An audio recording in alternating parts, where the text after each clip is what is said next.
Wasn't our traffic this time. I'll have to tell you later what happened. Yeah, It was actually not here. All right, we got feedback. Who is it? Sorry. Are you ready? Air conditioning, please. I'd like to call the Budget and Finance Committee meeting of Thursday, February 16th, 2012 to order. Next business is approval of the January 19, 2012 committee minutes. Is there a motion? Move for approval. Second. Any comments? All in favor say aye. Aye. Opposed, no. Next is consideration of agreement with RMS Timber for pension investment. Yes, at the November Pension Committee meeting, there was a unanimous vote to subscribe to a different limited partnership for a timber investment.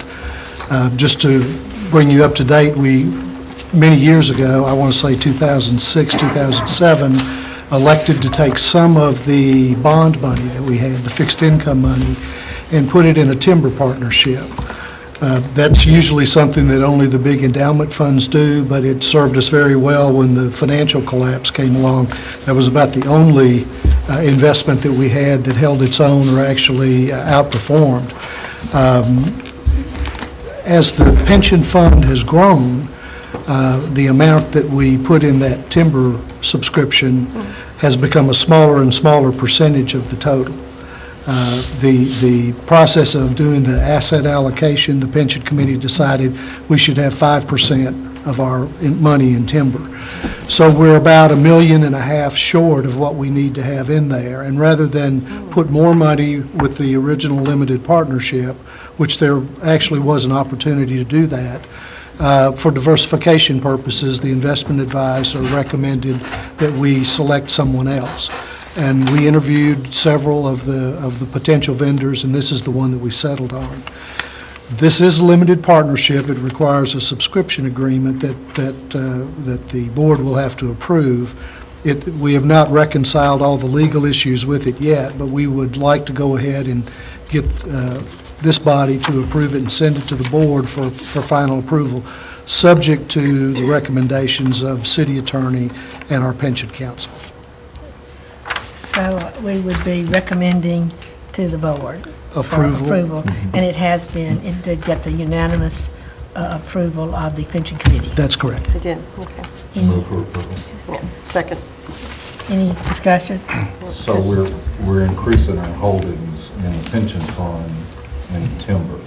In the previous timber agreement couldn't offer large enough investment. Is that why we changed?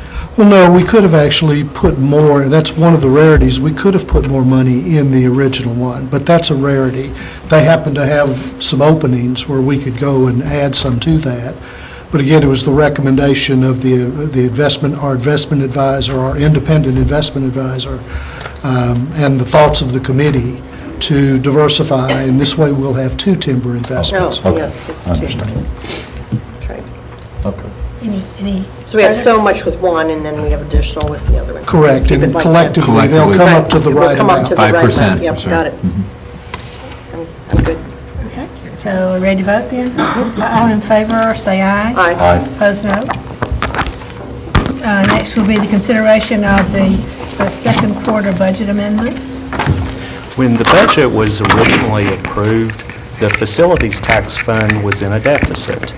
Now here at mid-year, it's actually in a surplus position of over $700,000, and this first and only amendment for the second quarter would actually allow us to transfer a down payment for a fire ladder truck from the general fund to the facilities tax fund. So the staff would recommend that the committee recommend this to BOMA. Yep. So I recommend it. So moved. And so we actually are out of the red in the facilities Exactly. fund, so now we can actually spend some money again. That it, any other? This is an eligible use because Thank you. it's public safety, and this is the ladder truck that this is replacing, we will continue to own and use as a reserve piece of equipment. So when you're adding to your fleet and enhancing what you're doing in a public safety function, that's an eligible use for facilities taxes. So that's why, if we were straight out replacing and surplusing the equipment, I do not believe this would be eligible. So it's because of, this will now give us a reserve ladder truck, which is what we want to do anyway in terms of having that in our fleet, and so that's how this fits and is allowable. Because you were kind of saying this, but facilities tax can only be used for on things that come from new growth. Yeah, when you're expanding services to meet growth demands. Right. And it's not really surplus that we have then, right? No, it's reserve equipment. Okay, Yeah. good. Any other comments or, okay, and I said we did have the Yep. motion and the second. Okay, all in favor say aye. Aye. Opposed, no.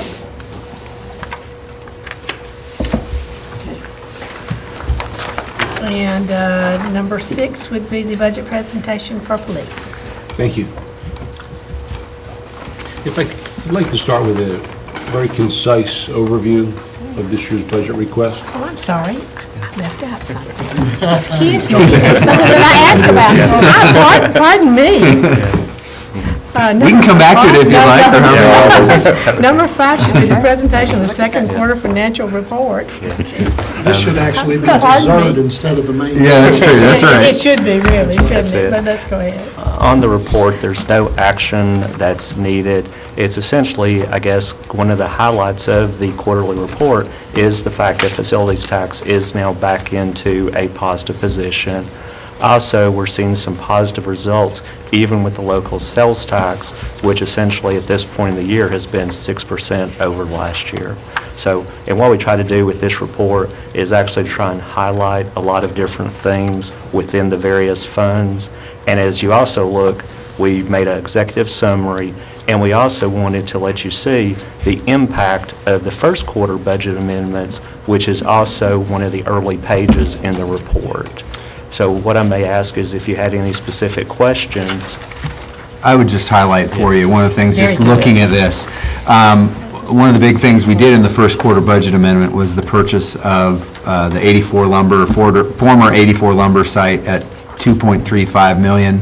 That property now is what we're working towards making our consolidated public works facility. So that significant purchase in that first part of the year does bump us up to just over 50% expended through the first half of the year. Without that, we're around 48% expended if you pull that piece out. So overall, our expenditures are just, I think, a little less than $500,000 above what we spent the same period last year if you take out that large purchase, which is, I think, again, a continuation of good spending discipline by our departments.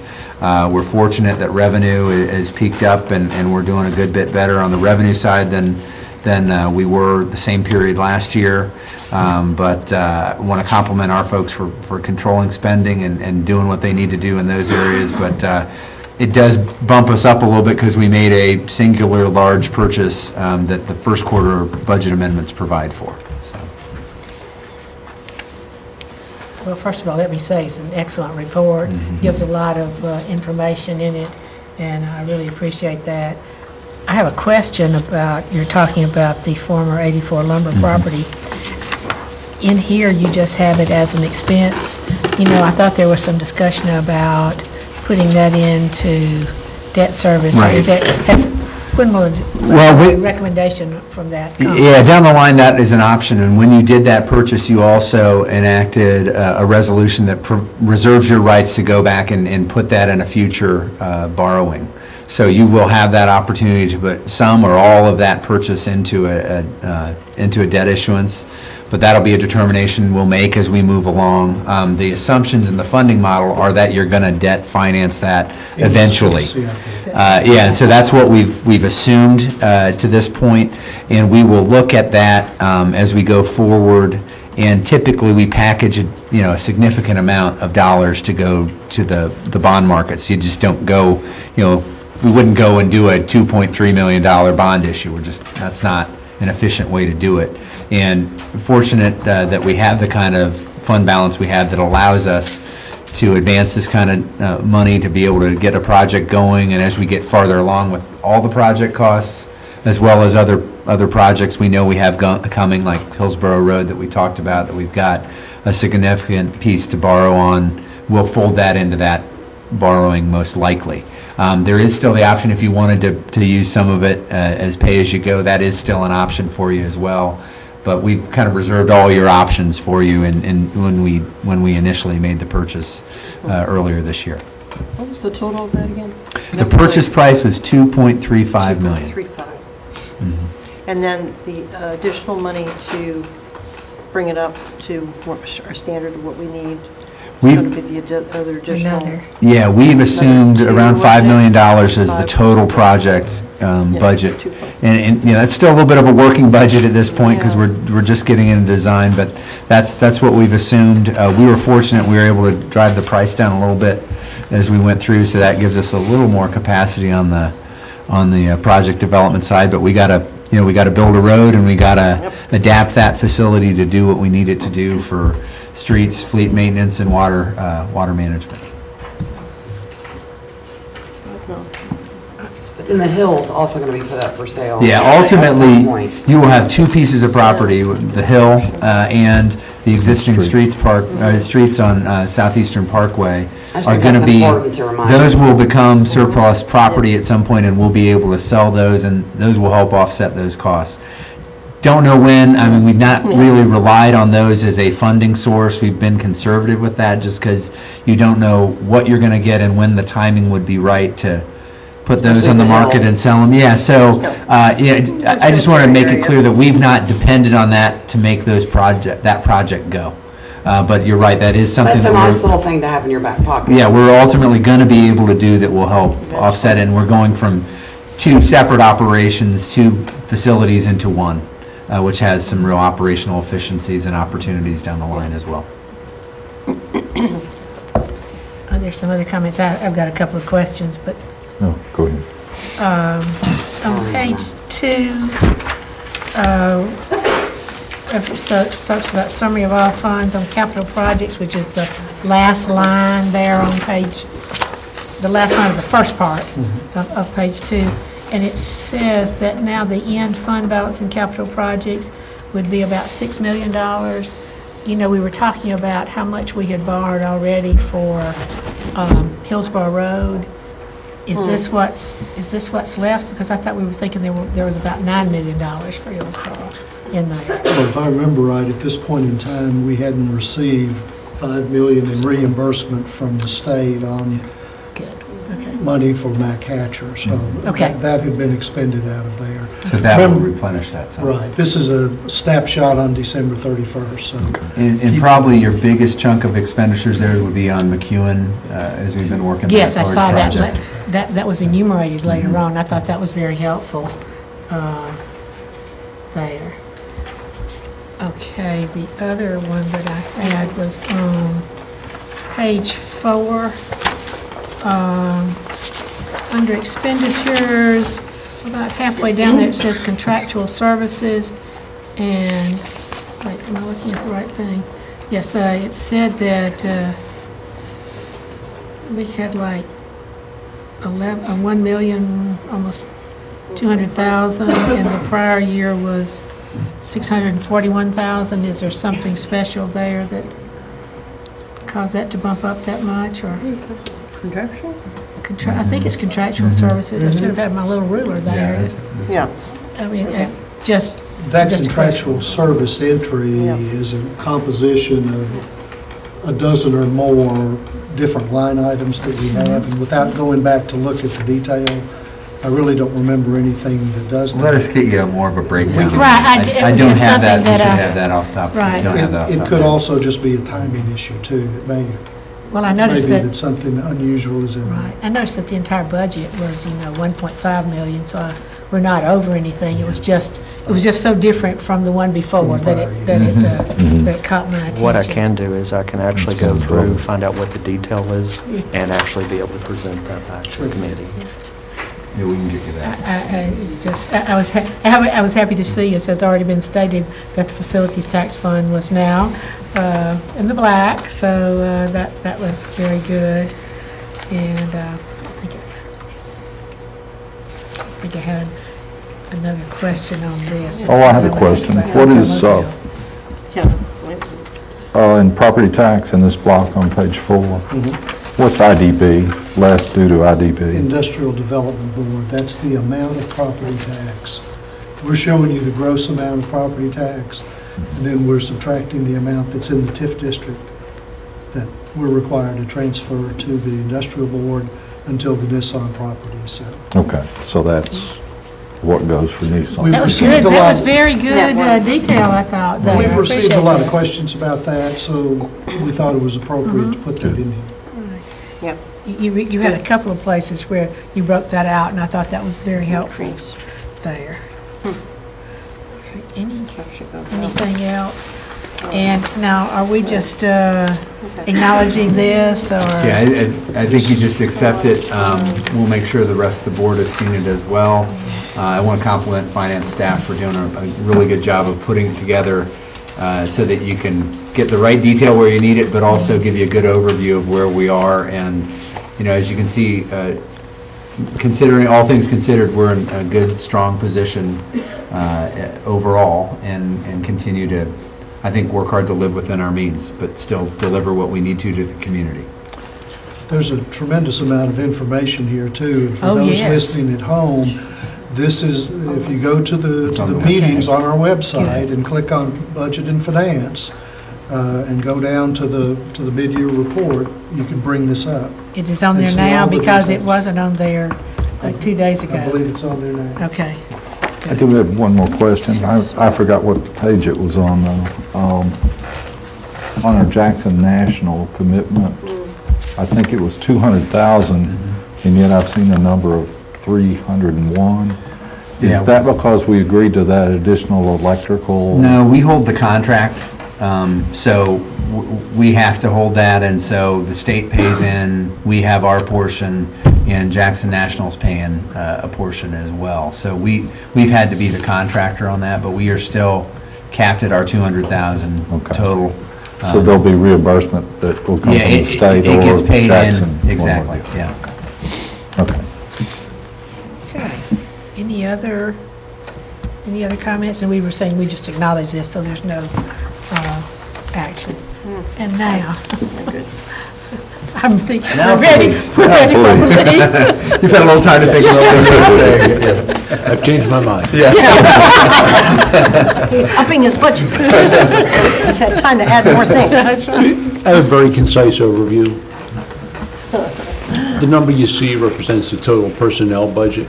In 2012, 10.2, 2013 will be 10.8.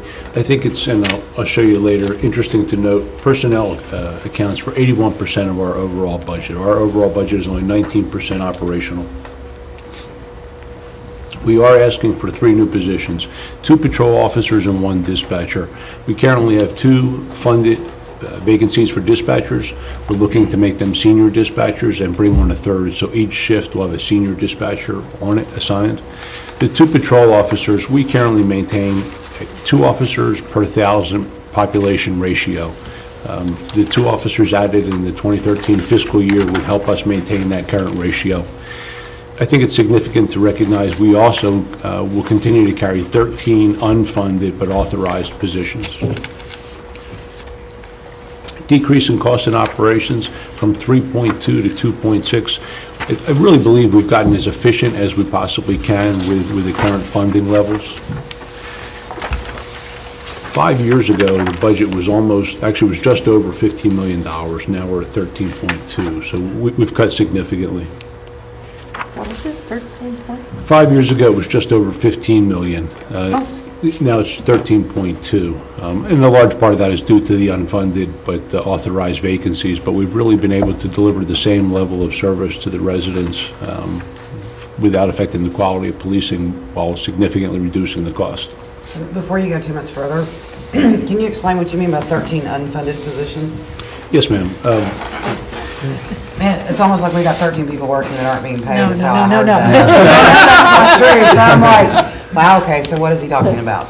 When we were asked a few years back to try to make some reductions to the overall Right. cost of the budget, we stopped filling vacancies that had been authorized and funded as they became open through attrition. Gotcha. So over the course of the last few years, we're now at 13 unfunded but authorized positions. If the economy were to resume, I guess, the levels that sales tax that had been at 4 or 5 years ago, ultimately, we would like to restore most of those positions. Okay, I'm sorry. This is one of the things we've done across the Thank you. Go organization. ahead. We're holding somewhere around 43 vacancies in the general fund. But we're still meeting our quota, if you will, for so many people per thousand? We're at the two officers per 1,000 ratio. Okay. Yes, ma'am. So this is one of the ways we've helped balance the budget over the last 3 years, is to look at vacancies, be very judicious about when we fill them, and then a number of departments, and police departments probably has more than anybody, because they have The more size, positions than yes. most, that they've held a lot of vacancies that have helped us make budgets work. Now, what that means for the filled positions is we've asked folks to do more and different things, and, you know, we've had to reorganize a little bit around having fewer filled positions. But that's, you know, kind of part of working smarter and making the budget work, and something I've been proud of that the organization's been able to do, you know, across the whole city. And we do need to say that about those, in those 3 years, we had to take a $60 million budget and reduce it down to what, about 52 million, because we did not have the revenue coming in, or they expected. It wasn't just that we had that and lost all of it. We had expected it. I think I was reading something lately where it just said we were expecting our revenues to increase by 2.5 million a year, which it did for about 4 or 5 years, but then, you know, the bottom dropped out It screeched. on everything. That's right, that's right. But police was one of the areas where they did, and I guess needed to, but they were able to help a great deal by getting us to that position. And but I think that now the unfunded is just, they didn't fire anybody, they just, whenever Right, and someone... I just... Yeah, when we had a Let's try to vacancy, clarify. we would look at whether we filled it or not. In many cases, we didn't fill them, and use those as budget savings, and it's literally been across the whole organization. Everybody has stepped up in one way or another, whether through vacancies or other reductions, to help us, you know, meet our budget goals, so. You'll see And some the in other fire, too. advantage is- Yeah, there's some Yeah. fire. Yeah. The other advantage is we just didn't remove the positions completely, Right. is that they're there awaiting funding at some future date if needed. Amongst the operational categories within the budget, we're requesting less funding in 26 categories, the same in 25, and more in only 9. That's the overall budget number. It's 13.5 to 13.43. That's the number, the ratio that I had mentioned earlier. Personnel accounts for 81%, operations 19% of the overall budget. We are requesting the replacement of 14 of our police cars. That'll allow us to remain on the 5-year rotation. After 5 years, the vehicles have in excess of 100,000 miles, and in looking at the cost of repair and maintenance of the vehicles with over 100,000 miles, we reached the point of diminishing return. It's less expensive for us to replace those vehicles and sell the vehicles once they reach that 5-year window. And we had a period of time where we deferred a lot of replacements, and over the last 2 years, That was we another- tried that to was another cost we cut. tried to get back on to a more of a 5-year or so replacement cycle. So this has been something we've been stepping back into over the last couple of years, because there's sort of a balance point where you hit the right kind of level of efficiency with those replacements and. But those vehicles are included in the number you gave the They are. slide prior. The 1 year, we actually I'm didn't. just going to I apologize was gonna say, because this is my first time, so I'm going to ask a lot of silly questions. People may laugh, but I'll understand. The 1 year, we actually didn't replace any That's vehicles. right. And now we're in a 5 to 6 year window for vehicles. I did want to mention that despite the reduction and the trimming of the overall budget, we've continued to reduce crime overall. The Group A offenses, which are the most serious offenses, you can see have been reduced consistently. Last year, we had 2,781. This year, 2,564. When you look at the clearance rate, that's the number of crimes that occur that we do clear. The national average is about 35%. We clear over 10% more than that at 45%. You'll see our Group A crimes per 100,000 number of arrests and below that number of traffic crashes. Traffic crashes have increased a little bit, but part of that number is deceiving. About 13, 14 months ago, we reached an agreement with FHP that we would handle the accidents on the interstate. They generally only have 2 troopers assigned to the county, and it was taking them a long time to respond to accidents on the interstate, really inconveniencing people passing through Franklin and the residents of Franklin. Since we were responsible for diverting traffic to do the accidents, it was just as easy and quicker for us to actually handle those accidents. So that increases, for the most part, accidents on the interstate.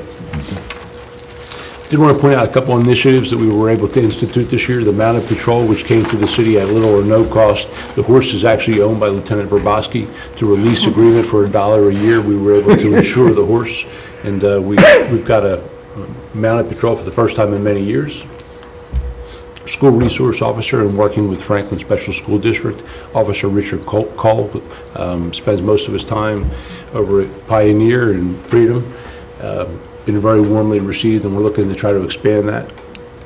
I did receive a very nice letter today from Freedom Middle School, just being very complimentary of Officer Cole and what he's doing and how that's helping in the school, and I think also asking us to continue to keep that in our budget, I think, as well. So just thought I'd share that with you. We've initiated the downtown walking patrols, and that's not just limited to downtown. We've also done that in some of the other commercial areas, but it's more noticeable downtown due to, I think, the Density. the density. Thank you.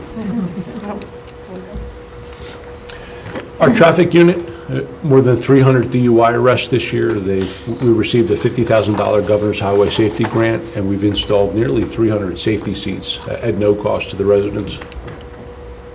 K-9 unit, this was a relatively large expense for us this year. We retired 3 dogs, brought 3 new dogs in. Generally, we'll end up getting 4 to 5 years out of a dog, barring any unforeseen health issues, so we shouldn't have to spend that at that level for another 4 or 5 years. This year, one of the significant stops that they made was a traffic stop on the interstate, where ultimately between 2 stops, they took about 800 pounds of marijuana off the street. It helped in some burglary arrests that had just occurred. And the 3 new dogs, again, we expect probably be 5 to 6 year window before we have to look at replacements again. The Flex team, it's one of the things that we were looking to do when we were talking about working smarter is Flex team is, they've got the ability to work in uniform, they've got the ability to work in plain clothes. They can address quality of life complaints as they come in, or they can address emerging crime issues. Just yesterday, they made an arrest on some burglaries that we've been experiencing in the city. They went and surveilled the car out in Nashville, picked up the driver of the car, took him into Nashville. After spending some time interviewing him, ultimately he acknowledged and admitted the burglaries here in our city, and we were able to recover some of the property. So having that ability to be... Is there a camera in the mix? No, the camera's stolen. Having the ability to deploy our resources where the trends are emerging really makes us has the ability to work smarter as opposed to harder. Public Affairs Office, this year... Can I ask about that Flex team? Yes, ma'am. How many officers do we have working in the Flex team, or is that fluid? Is that It is fluid. We've got 1 sergeant and 4 officers assigned permanently, but based upon the need, it is fluid. We will take officers in uniform from other shifts based upon what we're doing and plug them in. Okay. It's a great neighborhood response tool. We will hear something back from a neighborhood or an issue, and David and his team will go and look at how we can allocate some additional resources to investigate, figure out what's going on, address issues, and like David said, in uniform or out, there are different methods that work, and these folks all have different skills and abilities to help apply to whatever that issue is. So And the mall is a good example. Around the holidays, they know that from Black Friday to about the first of the year, they're going to be predominantly in the heavy commercial areas. Over the last 2 years, we've only had 1 Group A crime occur up at the mall, which for the number of visitors that we get is really remarkable. Yeah. Well, I want to make sure we keep that Flex team because y'all helped out in Ward 1, and that was really helpful, and I think we're about ready to ask you for some more help. Okay. So, Public Affairs Office, 93 public appearances, 146 meetings. The building has really become a community center. The community room, a week doesn't go by that we don't host either a meeting internally or outside residents. These are our goals for the coming year: to continue to be fiscally responsible in managing our money, proactively seek grant funding when opportunities to offset expenditures of taxpayer dollars, and continue along the city's sustainability program. One thing I will highlight that will touch on both what's going on in police and fire is both departments have looked at filling a couple, not a whole lot, but a couple of the previously unfilled vacancies. There are grant opportunities out there in the police world, the COPS grant, and in the police or fire area, what's called the SAFER grant. And these are grants that are eligible, and they fund your first 3 years essentially of salary for those positions, and then it's on the locality to fund that position going forward. So as we look at it, and we're looking at a relatively low number of positions, if we realistically think whether it's this year or next year or in the next 3 years that we may be filling some of these vacancies, it's a really excellent grant opportunity. Now, those areas from a funding standpoint have been reduced over time. They used to be funded at a much higher level, so it is more competitive in that regard, in that there are just fewer dollars available, but there also may be fewer cities that are able to take advantage of that opportunity. So we are exploring that. I don't know how that will exactly shake out, but both Chief Garzarek and Chief Rahinsky have brought those issues forward in terms of looking at very judiciously looking at some of our vacancies, and then when you pair that with a potential grant opportunity, it might be well worth it. So we are exploring that in both these departments going forward. You know, don't know exactly how that will shake out, but just wanted to let you know that that's something we are looking at. So is one of the conditions of the grant that the city would have the commitment to fund those positions? You do commit that you will pick up the funding from there, but it's, you know, it's if you think you're going to have them, it's a very helpful grant potentially. At the federal level, the COPS grant's been reduced from about $600 million down to about $100 million, but we are going to actively pursue that grant opportunity for those two positions that we hope to fill. Okay. One of the things I'm interested in is grants and where they come from. And basically, it would say the source of the grants and the requirements that come along with those grants. And I think we're going to have to be a little, I would like to see us be more scrutinizing of where the sources are for grants citywide, not just police, and also requirements that come along with the grants. Because I think in the past, since I've been here 6 years, we all go, oh, goody, goody, goody, you know, there's a grant, and we go, great, you know.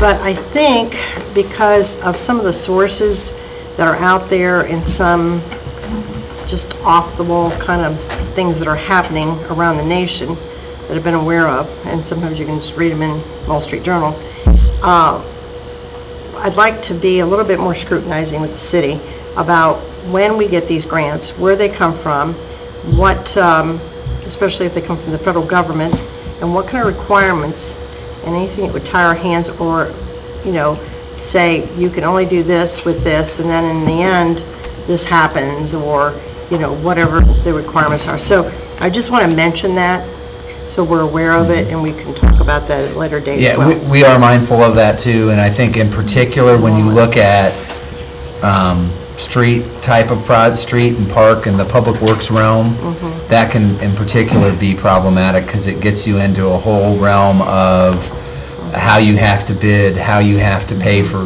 the labor costs, et cetera, all the different strings that get attached to it. What we have to do if there's property acquisition, we've already experienced that some, as we know. Exactly, yeah. And so, especially in those areas, the money's got to be fairly substantial to make it worth our while. If it's, you know, it sounds bad to say, but if it's only a couple $100,000 Right. on a local street project, it's probably not worth it. And it depends what comes with it. Yes. And it depends what work we have to put into it. And then and granted, grants have strings tied to them, and we know that back when we first started the trolley system. And we have all these issues that came, and we had discussed that in 2005, 2006, and our hands were basically tied and couldn't do different things with the trolleys to even make money to help offset the the hole that we were going into at the time. So there's just a lot of things out there, I think, and I think there's a lot of other type of issues that become issues in our society that people in this community are not interested in getting into. And so I think that we just have to be careful. And I want us to be, and I know we are, I know we do a really good job of mostly of this, but I think we need to be more scrutinizing. So I just put that out there. The only grant that our department is currently working, it comes with any stipulations, is the Governor's Highway Safety. That $50,000 requires saturation patrol and a number of lane squeezes that had to be earmarked for DUI enforcement. And we have a number of grants that are just naturally integrated in what we do, and those work very well.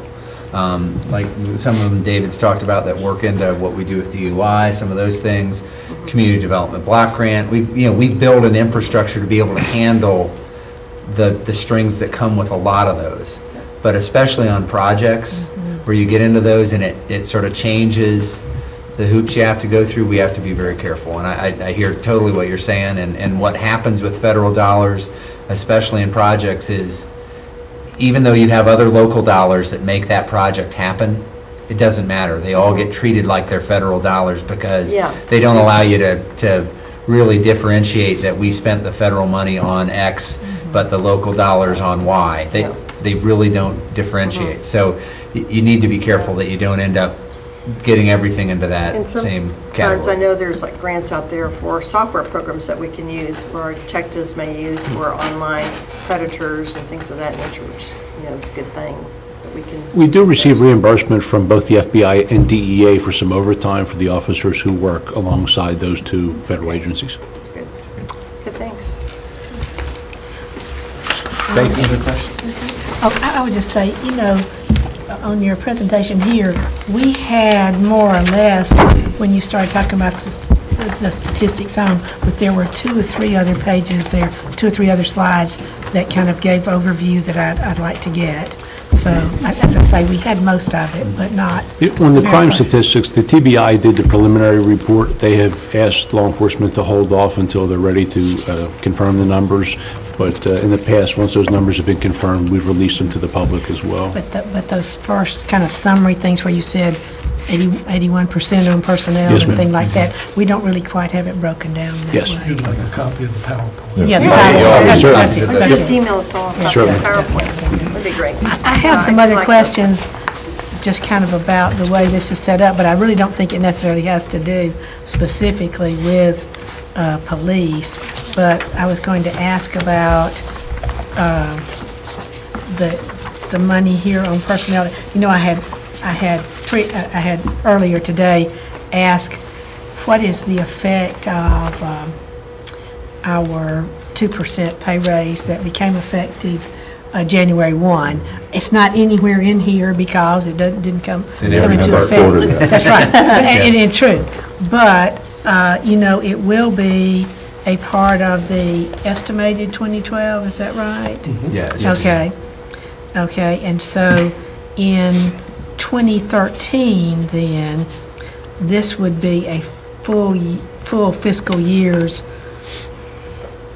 work on that.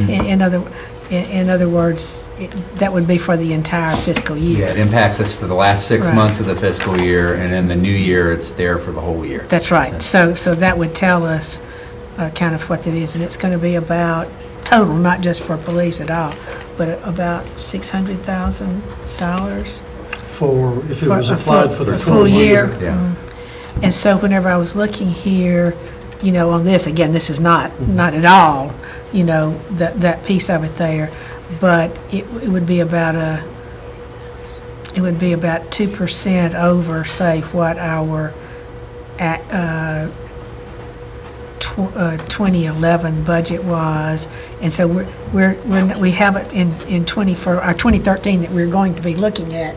We haven't built in any additional pay raise. This would just be the pay raise that went into effect. plus the positions. Well, see, plus and In I terms was of going what's to there, and say, that's but- always something we look at when we make the recommended Yes. budget, is what we're going to do with any additional positions or filling vacant positions, as well as if we do anything in terms of overall general salary or merit increases that we allow for in the budget.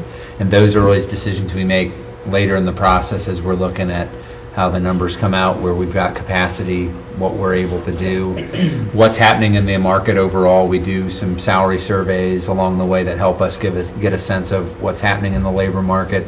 We survey our other peer cities as well. So we try to look at what we can afford to do, what's happening in the market, what's the right thing to do from that standpoint. So. Our salary request for next year is $122,000 more than this year, but that takes the 2 sworn and the 1 civilian personnel into account that we're requesting.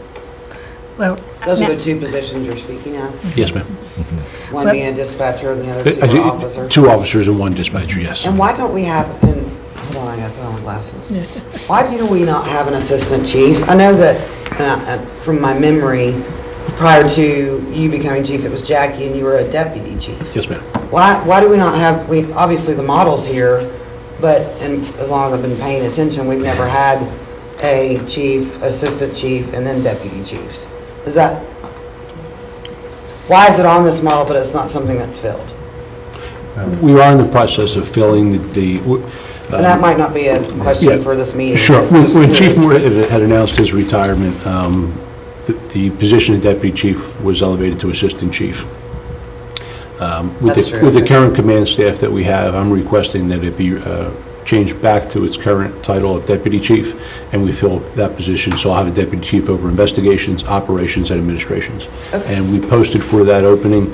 The closing date for that opening is February 21st, and that's an internal posted. So that would remove the assistant chief and we'd have 3 deputy It'll chiefs. revert back Bring to it back deputy to chief. the deputy chief, which is what it Okay. had been previously, which is 1 pay grade difference. Because that seems like an important position, but it was like, well, that one's not filled, so, and I don't remember it ever being filled, but it seems like it was denoted as something, a model that we use, so. Yeah, we had made a change to differentiate and make a clear second in command. David would like to move it back down to a deputy at this point and manage it that way, and Well, they're Yeah, that's- each we kinda see over how that a works. different area, yeah, which each over, helps you each operational area. to, yes, because you need reporting from each of those Right. operational areas, and it gives you a better sense of what's happening in those areas if you've got a deputy over each of Over those each. areas That's correct. managing them. Yes, ma'am.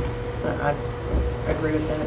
I had a question. I want to continue with my Oh, I'm just sorry, for a minute. Suzanne. No. Because now, there are a lot of numbers in here and everything, but just looking at the regular pay from, just that very first line, because it was the easy thing to That's do. my question, too. It said in 2011, it was about $7 million. When you look at the budget for 2013, it's isn't it about 2%? I mean, it's upped by 2% there? I mean, it looks like that's approximately it. This year, we budgeted $7,024,336. We haven't spent, we've spent 46% of that. So the estimated is a little different than the actual Right. budgeted amount. So what we're requesting this year is the $7,146,000, which is 122. So if you add the 3 positions and the 2%, that's how we Okay. get to that number. But I think it's significant. The estimated actual is different than the actual budgeted for this year. We haven't spent a full 50% of our money. We've spent 46%. Well, let me tell you what I was continuing to look at. We're really talking about the 2013 budget, but we also have projections for 2014 and 2015. It looks like it's up at a larger percent than we're going from 2011 to, basically, taking over the 2012, which was just for the 2% for half of the year. But I think if you go through this, and I didn't write down here where my numbers were, but it looks like then from 2013 to 2014, it's maybe a 3% increase instead of 2% there. And so I wondered if that was a thought that we would be talking about another pay raise sometime in here, or it seemed larger than I would have expected, but are we just hoping that we're going to have more money? I think we've just built in, I think we built in a a 3% just assumption, generally just to show Exactly. potential Just- growth, but just- it yeah. doesn't lock us in on that. But we made some general assumptions about growth in some of these categories, which I think is consistent with what we did in the PFM modeling, just to kind of show what could happen, how that could impact us. I think it's also impacted by additional people. If, Oh, I when do you get to too. the departments, I do too. maybe not the police department, when you see the others, if they're, for example, if we build a fire station, I think you're going to hear from the fire department that in 2015, there's going to be some additional bodies there as well, as a percentage increase. Well, whenever we're looking at our revenues, though, 3% is it's a big increase, really. I mean, we really haven't hit that for our total revenues for the last few years. Even last year, we were not up that much. So that's the reason I was just asking about it. And as I say, I took some specific numbers because they were just easier for me to work with than to look at the whole thing here. But personnel is a very large part of our general fund. It's what, over 70%? Close to 70%. Yeah, 70%? Yeah. So, I was just saying, if we're looking at that, maybe that would be wished for, but it also was just a comment that I was making here, that we haven't really had that increase. And again, that has nothing to do with the police. It really has to do with us overall, but since you were first, you got the questions on it there. If I may, what I may do is just, if you look at those columns, if you look at budget 2012, it was based on the proposed positions of that department in that year. When you look at estimated 2012, it's based on actual personnel that are basically on staff, that are working, projecting out through June 30th. Once you get to budget 2013, it is then based on what is going to be proposed for the next budget year. Then, as you noticed, for those outer years, so we could have some numbers in there, we actually did use, in some cases, 3% as a default, because it's like Russ had said, you may have new positions or whatever may happen, but basically it's just been increased by 3% in some cases by default.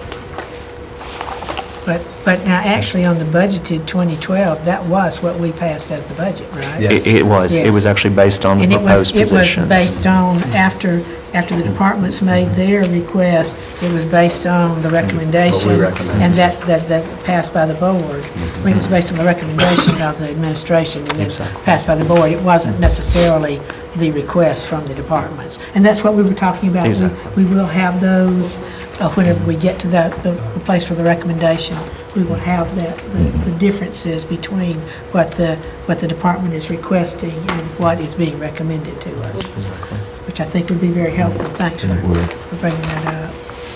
I think, as I say, and I apologize, but you were first, so you got the questions. I have a question on, David, Chief, could you tell us that overtime pay, how's that been affected? And I look here between 2012 and the budget and the estimated. How is that been affected by the shift changes that we made, and then we went back, then we abandoned those shift changes, right? We went to a different shift. And then went back to, well, we went to... We didn't go back. We went from 10 hours to 12 hours to 8-hour shifts. We're back on 8 hours. I thought we dumped the 12-hour shift. We did. We did. So we went to 8 hour. We didn't go No, back to no, 10. no. We'd been at 10, we Yeah. went to 12, and we went Yeah, back, so went to an 8. how did shifting all that play into overtime? I think for the first time in a long time, everybody in the police department works 5 days a week, 8 hours a day. So in terms of managing the department, that's been beneficial. The overtime, this year we were authorized at $420,000. I'm asking for $573,000 next year. Yes, sir. If you go back 3 years, it was actually at $720,000. We've reduced it. We don't have that one, do we? No, Yes. ma'am. But we've reduced it every year for the last 3 years. I think we were a little overly ambitious in our projections for this year. The 2 civilian dispatch positions that are currently vacant have fed in significantly to the overtime cost. The dispatch? Yes, we've got to man But you those have to positions. have Yes, them, so yes. we're currently paying overtime on a relatively consistent basis to fill those dispatch spots. Once we hire those 3 dispatchers, Then we'll be. it should eliminate the need for the overtime. This number also is slightly elevated in terms that it doesn't reflect the federal reimbursements that we have coming our way, which will reduce it a little bit, but not drastically. And why do we get those federal reimbursements? DEA and FBI, we have an officer detached to both, and their overtime is reimbursed. Okay. But that is bigger than the budget that was passed. Yes, You ma'am. said FBI and what? DEA. Yeah, we spend about 70% of our overtime budget at the midpoint of the fiscal year. Thank you, that was a good And thing to point out. We do need to continue to keep a close eye on overtime, Yeah. both in terms of driving costs, but also the trade-off of, Exactly. where does it make sense to fill vacancies so that we're not paying too much overtime? If operationally we need the staffing on the street, especially in a police or fire setting, are we better off with filling a vacancy than continuing to incur systematic overtime? And so there's always this trade-off, and David knows and staff knows, we're always keeping an eye on that. We send overtime reports out every 2 weeks and ask everybody to take a close look at where we are, how we're trending. And so we're very mindful of it, and this is something we got to continue to look at. Yeah. In 2009, our actual overtime was $778,000, so Wow. we've reduced it significantly. Yeah, I knew it used to be more, but I wasn't sure what it was, so that was, okay, makes sense. Now, That was All one right, of the, that thanks. was one of the cuts. One of That was the- one of the, wait, that was one of the savings. Yes, that- ma'am. that we- Yeah, last one was. Any other, I think all the comments by the committee have been really good. Anything else that we? And I'll make the PowerPoint available. Thank you. If want to share it. We'll make sure we Thanks. do that for all of us Chief. departments. Thank you. Thank you very much. These things are on the way. Okay, next would be the budget presentation by the fire department. And I figured out what FTE is, full-time equivalent Yeah. fireman per thousand, or whatever it was. Because in education, that means something different. It's full-time equivalent, but it's students. Different type of equivalent. Okay. Well, thank you for the opportunity to present our budget for the upcoming year.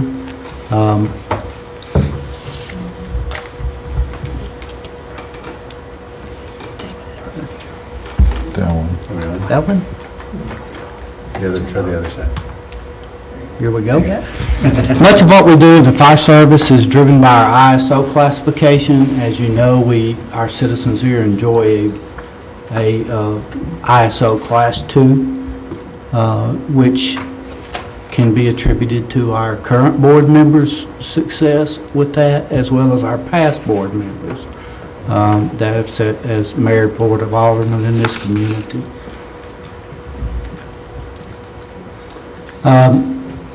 For any professional organization, it's driven by its training and its commitment to training.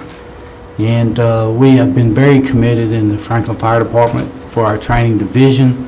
As you will see from this particular slide, in 2005, approximately 84% of our staff received the 40 hours training mandated by the Tennessee Commission on Firefighting, and now we enjoy 100%, which, you know, that gets right into budget driven right there when you talk about training and professional development and what you equate that and how you put those monies to work in your overall budget mechanism. I put this slide in there as a preemption to what's forthcoming in the next couple of months for you as board members. As you are aware, we hired a consultant to come in and do a feasibility study for us on emergency medical services. And we are finalizing that document currently with the consultant and asking for additional information regarding the financials and some of the liability issues for us in the long term. So I just wanted to put this slide in there that you know that is coming down the pike, and it will come before you as a board member in the near future. So, Will we hear this before the budget process is completed? I would expect you will. Okay. Because there Still working could, through When some is- details. because there could be some Where would that be in ramifications. there then? I mean, you know, it's not on our list. Okay. Yeah, we would, it would have to be a Bring in for a like a work new session or initiative or something. additional initiative. And we're working through having the details and the appropriate data to help show you impacts when that comes forward. But I would expect that comes to you prior to budget and will be something we'll need to factor in based on any guidance we get back from the board. And in layman's terms, that means adding ambulances to the fire department. What does that mean? We're looking at how we deliver the services overall, and just how we do it, what's the best, most effective way to do it, how are we doing in terms of response times and standards there across the whole process. But what we'll look at is, we've got, 32 paramedics on staff? correct. So we've got capability to provide a higher level or a more extended level of service, including potentially transport. And how would that fit in and how would we deliver that is really one of the fundamental questions that we're asking. How does that impact the delivery of other services? How does that integrate with what else is going on with the county and all those pieces? So that's what we'll look at and, really look at both more immediate term and long term, where do we want to go with that? And there'll be options. Again, I'm just asking obvious questions to me, not to everyone, so. No, it's a good question. Oh, no, I think that one is, well, thank you. Really, there will be a considerable amount of time spent on that, I think, by the board in making those decisions, and a lot of questions will have to be answered, so.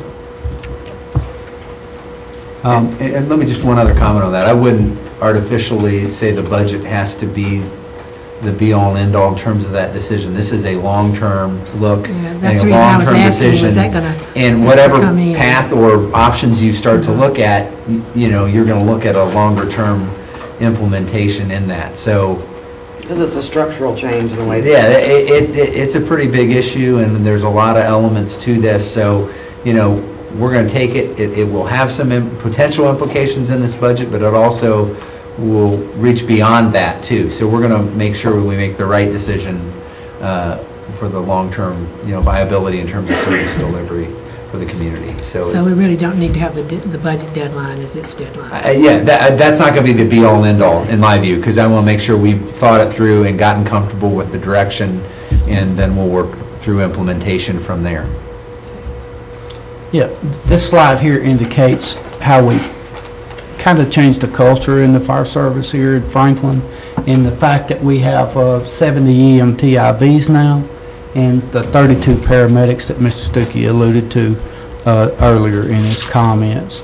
That has grown significantly since 2005, when we had 5 in the whole department as paramedics. So we have enhanced that capability to deliver paramedic level treatment to our citizens and visitors. And I always include visitors because if you think about it, we have a lot of festivals in our downtown area, and so we always have to take that into consideration. So this is just a driving force behind what we do. About 70% now of our calls for service are EMS. So we had to change our focus in our business model on how we handle things. So Chief Horton is here with me now, and Chief Horton daily helps us put our budget control measures in place and do our budgets for the upcoming year. He does a great job with that, and I'm going to turn it over to him at this point and let him talk about the next few slides. Chief. The chief wanted to present tonight by himself, but you see the Band-Aid, and I'm here. So. We just wanted to take a brief look at our call history. You've seen these charts before, of course, but we've added the 2011 numbers in there. And you'll see for the first time in a long time, we actually had a decrease in our responses for this particular year by 4%, and that is solely attributed to the flood. the flood of May through 2010 ran our numbers up considerably, and so we have seen a little decrease this year. It's not the sole reason, but is a lot of the reason. We certainly expect our trend to continue on the upward. Thanks going again forward. for having the votes. Yeah. Just to recap for the board, we started in January of '97, we started providing our medical first response service. In July of 2006, we expanded our program by providing the basic life support medical care. In January of 2007, we began advanced life support paramedics. That was practically done from one station at the time. And now we have, as already been mentioned twice, 32 paramedics in the department, and we're providing a paramedic level response from all 6 fire stations now.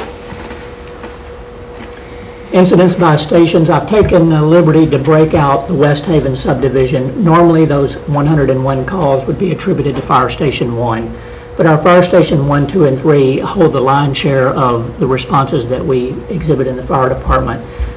West Haven alone attributed for 101 of those responses, in Goose Creek area, 108 of those responses. And so we'll talk about that just a little bit more as we move forward in some of these slides, because you're going to see some impact in the facilities tax account with regard to the new stations that we're Where's proposing. Station 2, Todd? Station 2 is Murfreesboro Road and Jordan Road. Okay. If we look at the West Haven statistics, since January of 2010, there's been 199 responses in that area. Of these, 109 were medical incidents, which equates to 55% for that particular area of medical. Our medical overall in the city is 78%, so that simply illustrates that about half of our responses are fire-related responses in that area. Our average response time was 7 minutes and 21 seconds with an average dispatch time of 1 minute and 8 seconds. We had a dollar loss from fires in the West Haven subdivision this past year of $2,500,000, and we'll break that down on the next slide. And if you look at the 90 percentile response, and that's what is the time it takes for us to get to that 90th of 100 calls that we respond to. It's 10 minutes and 38 seconds with a dispatch time of 12 minutes. So that is significant. Even though it seems like our stations are so close together, when you factor in the time it takes for them to call 911, to transfer that information to the dispatcher, for them to process that and give it to us, for us to get dressed and then to respond, that takes a considerable amount of time. And so we're experiencing, again, on average, 7 minutes and 21 seconds to the area, and a 90th percentile of 12 minutes with dispatch. Okay, so that time is from the time the call Is answered in... is answered and they're on the scene. That's correct. Okay. Looking at the one structure fire that we had in West Haven in 2010, we arrived in 6 minutes and 54 seconds after we received the call. If you add in the dispatch time, it was 7 minutes and 39 seconds. This one fire resulted in 5 engines, 2 rescues, 3 tower companies, 3 chief officers, an EMS officer, a safety officer. We had 4 firefighters that were injured, 2 of which were transported to the hospital and released from the scene. 7.5 hours of on-scene time, not for every one of those units, but for the majority of those units. And this slide just is put in here to help illustrate that the longer that it takes for us to arrive to a scene, the greater that fire grows and the more danger that we face as firefighters going in, and of course the longer we have to be on the scene, and the more dollar loss that we experience from those fires. Let me ask you something Yes, about ma'am. that. Since you're on that slide, just a quick, I don't want to go into detail, yes or no, or whatever. Do we recoup any of that outlay, monetary outlay? No, ma'am. From their insurance companies at all? No, ma'am. Okay. If we look at the Goose Creek, there's been 110 responses since January of 2010. Of these, 54 medical, again, only 49%, so we're experiencing about 50% of fire-related responses to the Goose Creek area right now. To what do you attribute that? Because this is surprising considering the citywide. And I think that the majority, if you take Goose Creek area, for instance, it's not a highly populated area. So the Right. majority of our calls in there involve some type of accidents or fires on the interstate or odors, things of that nature that are more attributed to fires rather than medical. We typically see that that area also has a younger population, so they don't experience as many health problems probably as some of our older neighborhoods and towns do. Average response time to that area was 8 minutes and 10 seconds, with an average dispatch time of 1:04, and our 90th percentile with dispatch is 10 minutes and 49 seconds to the area. That, of course, assumes that most of these calls, I think, fall during times when the interstate is not backed up for morning rush hour and late rush hour. That certainly impacts our response time as well.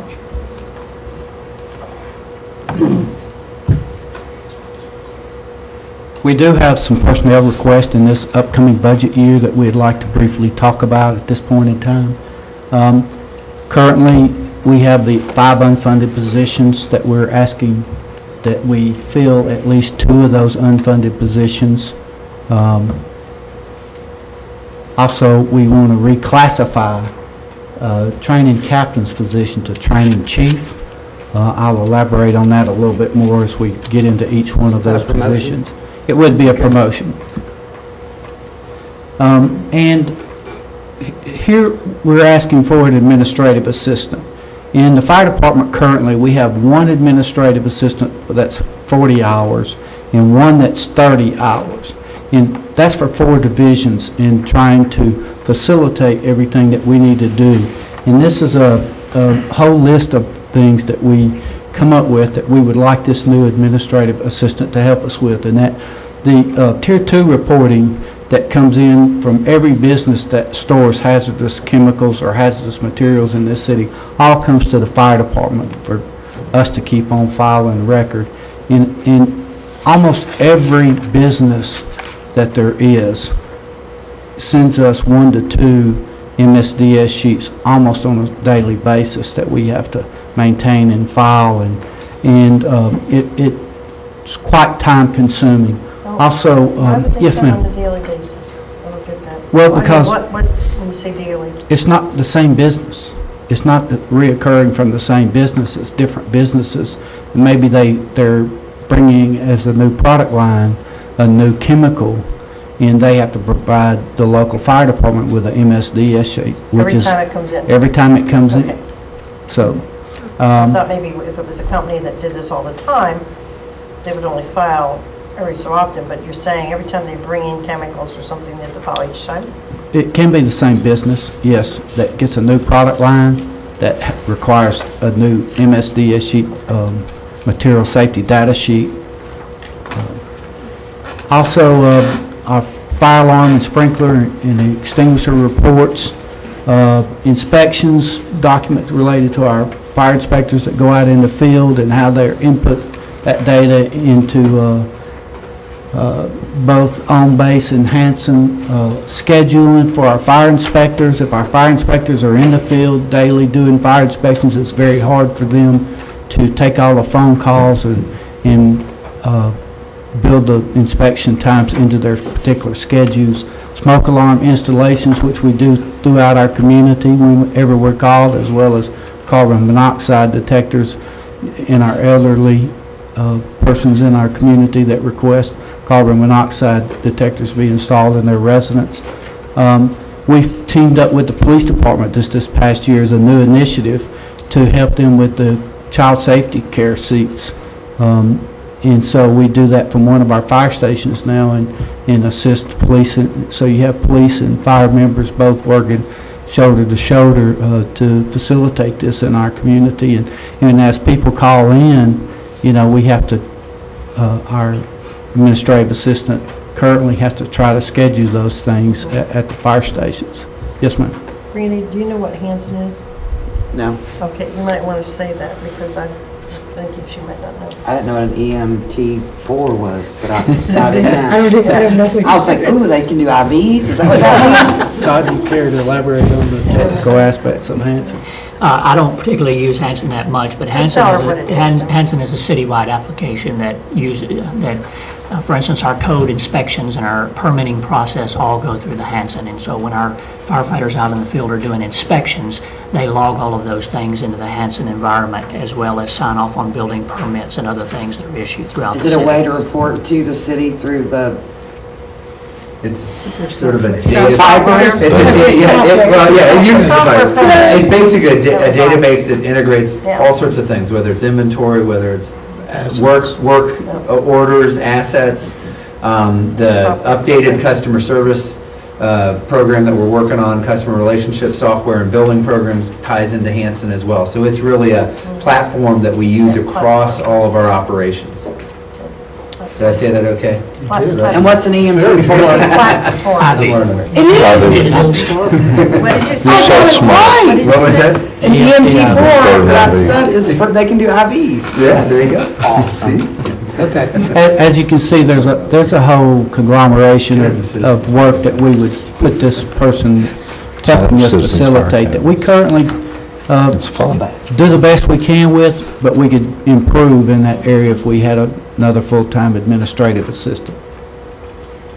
As far as we're asking for an additional fire inspector, as you know, as board members, we have about 25 million square foot of retail, commercial, office space, and about 25 million square foot of existing. So, quite honestly, we could do a much better job of inspecting those existing structures. Now we do a very good job with the new plans that are coming in and the new businesses that are coming in, that we catch them on the front end of that to make sure that that building has all the life safety measures that's necessary. But what we can't do and what we can't catch up on is the existing amount of space that we have for various occupancies in our city, and this additional fire inspector would help us facilitate that.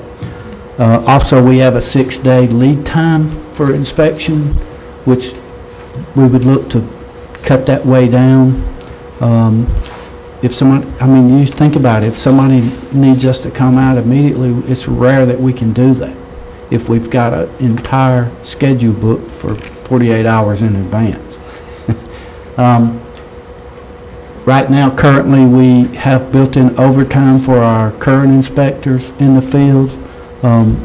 Like Eric spoke of earlier, there's a tipping point at some point in time when you feel and ask for more vacancies to be filled or new positions to be created based on the amount of overtime you're paying out. So Chief, on the lead time for the inspections, so if I was a business and I was trying to get open, one of those inspections is from fire service, right? That's correct. So I don't open until I get that check off from the fire department. That's correct. And right now, we're 48 hours from the time that I'd call to the time that you could provide the service. Approximately. Okay. And we currently have 2 fire You inspectors. said we're 6 days. 8-hour days. Oh, Not sure. okay. Right. Yeah, I'm thinking days. Sounded good, didn't it? And, I was and, thinking the same thing, Bev, thank you. I'm like 48 hours, hey, well, not too bad. and we get a multitude of fire alarm problems here in our community that will be addressed, and this additional person would help us do that. I'm going to turn it back over to Todd at this point. He's been working very diligently on the SAFER grant that we talked about already. Eric's already mentioned about the COPS grant and the SAFER grant. I'll just touch on 2 points that relate to the SAFER grant. In opposed to the COPS grant, the SAFER grant pays for 2 years, not 3 years, and there's no commitment to keep personnel after 2 years, unlike the COPS grant. We are falling under a priority 2 request, which is filling vacancies created by attrition. And it's going to be a very competitive grant. There's not a lot of funding out there. We're not really counting on this money, but certainly it's an opportunity that we're going to try for and see what happens. This does pay for full salary and benefits of the personnel, but we would be responsible for all of the uniforms and clothing, and fire suppression clothing to outfit those firefighters and any other material needs that they would have.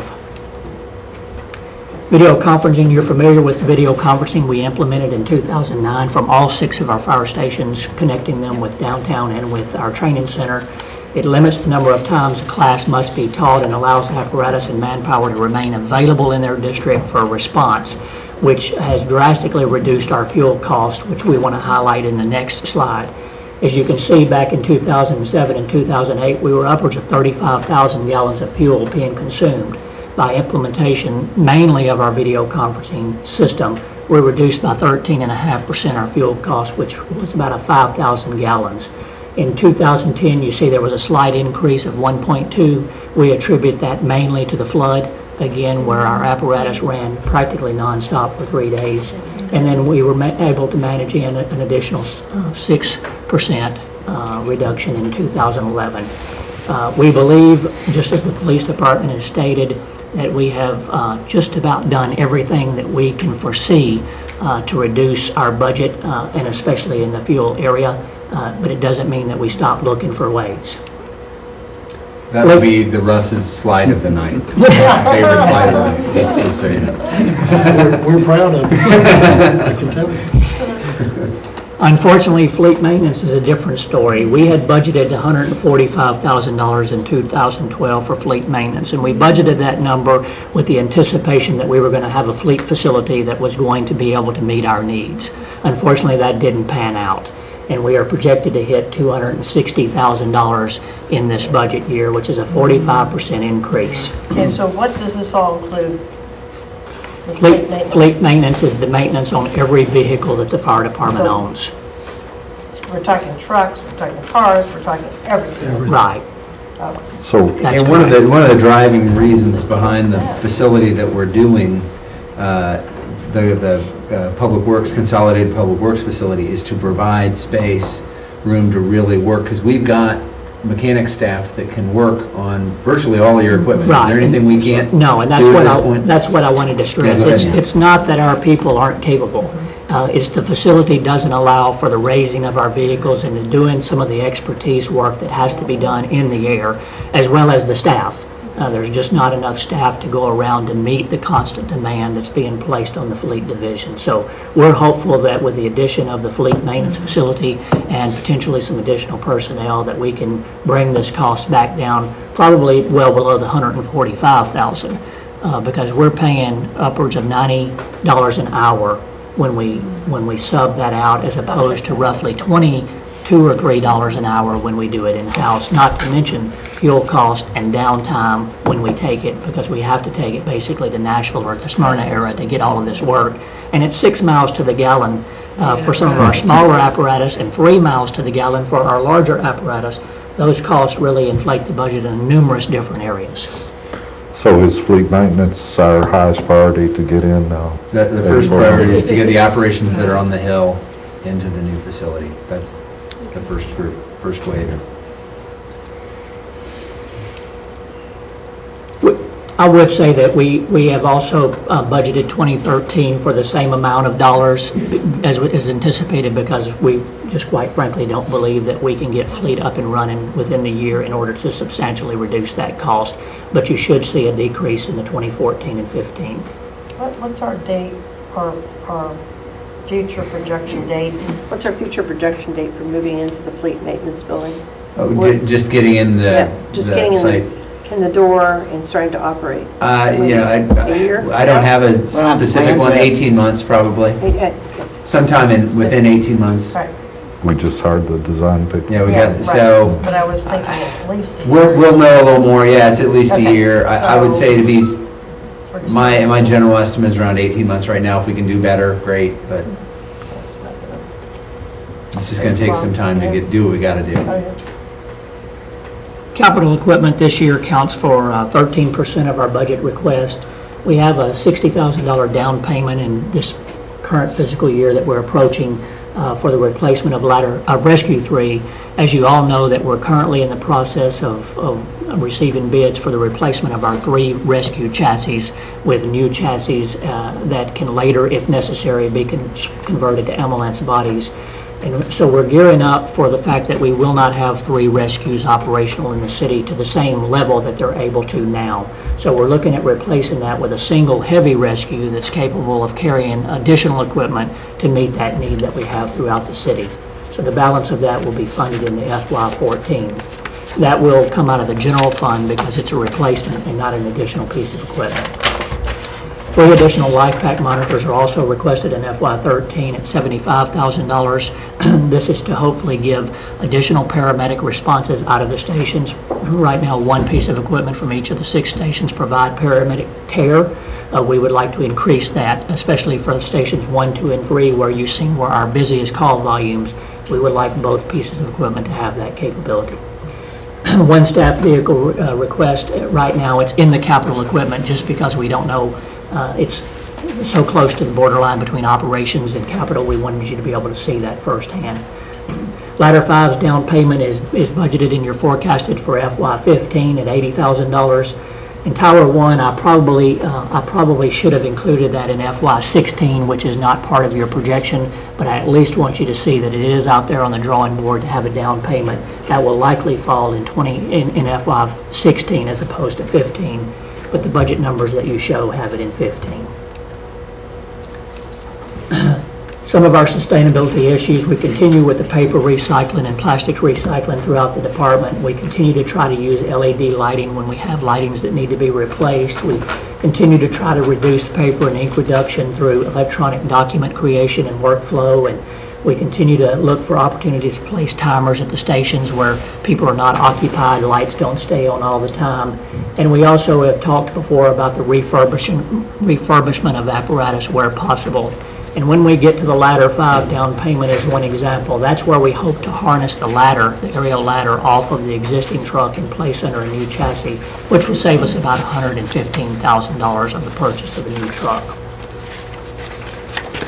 Challenges, as I've basically mentioned, is without the fleet maintenance facility, our fleet costs are going to continue to rise, and so we look forward to the opportunity to getting that resolved, hopefully at least making a good stab at it in this current budget year. Just the last 3 slides, I want to just show a depiction. We talked about the response time throughout our city, and I mentioned that in the facilities tax, you will be seeing requests for additional fire stations. If you look at this particular slide, it shows that based on speed limit and no traffic, it shows the average response time in minutes from each of the 5 fire stations. And you can see that the West Haven station there is bordering on the 6 to 7 minute response. Goose Creek in some areas are bordering to the 6 to 8 minute response. And that's, as I mentioned, what we really experience.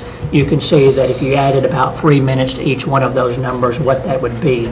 So I just wanted to show you a slide that shows the impact that a fire station in West Haven and Goose Creek will have. It will basically cover our entire city extremely well, with response times well in the 4 minute range for over 90% of the area, as well as it does impact some of our UGB considerably as we continue to talk about annexation in the future.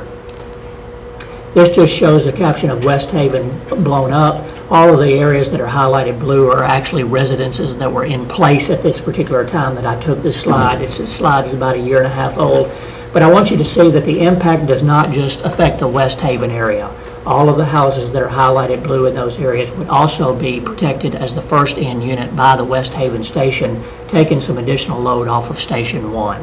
So I don't like for us to assume that we're just impacting the West Haven development only with the investment that we're looking at making. Go ahead, Ms. I Peterson. was going to say, the big one, I want to say Willow Springs, but that's not right. What is it? The big one that you were showing down? Franklin Green, past that? Yes, Franklin Green and Founders Carlisle. Point? No. On the same side of the Maybe, street? no, I was talking about south of Oh, 96. Spencer Hall? Carlisle? The blue area as identified up there is Franklin Green.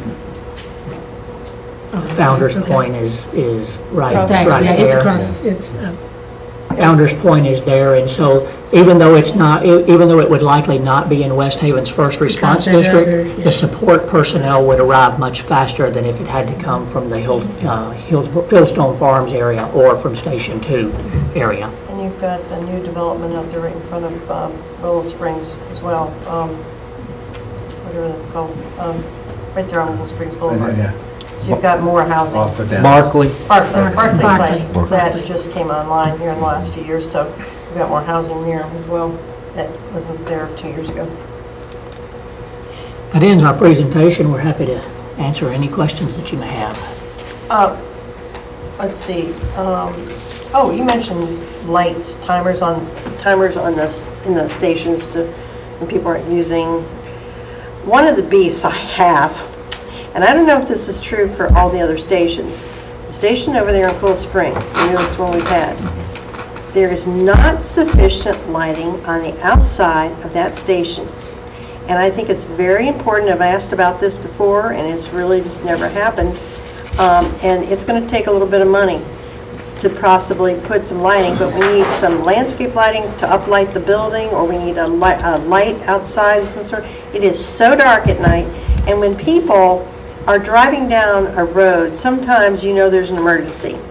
Somebody's taking their child to the hospital and they won't make it, so they pull into a fire station with our EMTs there. They need to be ready to go, and it's very difficult because it's so dark over there. So I think we need to look at that, and we need to look at that in the budget, because we need to look at all. Oh, yeah, We'll look at how Station that's lit We need to look compared at to all the other stations. Yeah, we need to look too. at all the stations and reevaluate the lighting on the outside of our stations, because I think it's very important that those stations are lit up, not, like a gas station, but they're lit up enough that people feel safe and they can identify it easily and get in there. Because those Right. things happen, and we know they happen. And you want it just for really, you said the busiest stations for 1, 2, and 3, and you want to tell us where they're located. Yeah, Fire Station 1 is located at 96, New Highway 96 West and 11th Avenue. Station 2 is Murfreesboro Road and Jordan Road, and Station 3 is Mallory Station Road and Seaboard Lane.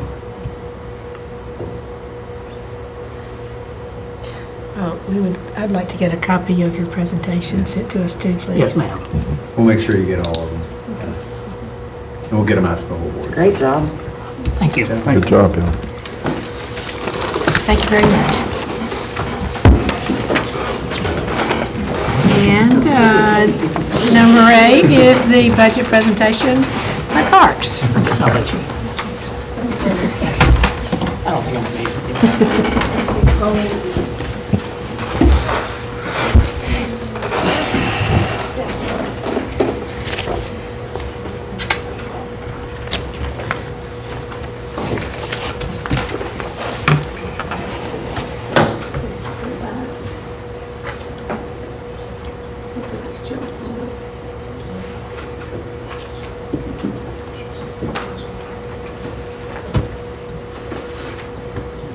Thank you for allowing me to come before you this evening. Discuss the parks budget is something that's ongoing, and as you well know, and tonight I hope to cover a little bit of some statistics with you on what we have ongoing and what's in the future.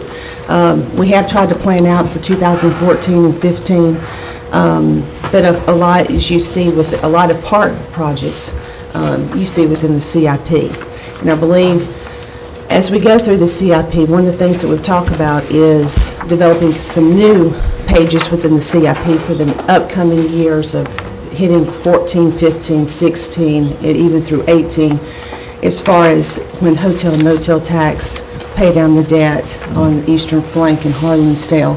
And that'll become even more important to the priorities. That was our grand opening. For those that, some of y'all were there and that type of thing, but I like to kind of highlight, because with parks, a lot of times you have the community involved. And we do a lot within the community. And this was the community garden at Harlansdale with the learning garden with the children. And so it was very successful with the partnership with the Franklin Farmers Market, which we will continue this next year. But the more people we have at Harlansdale and the more people that are on that site, the better it will be.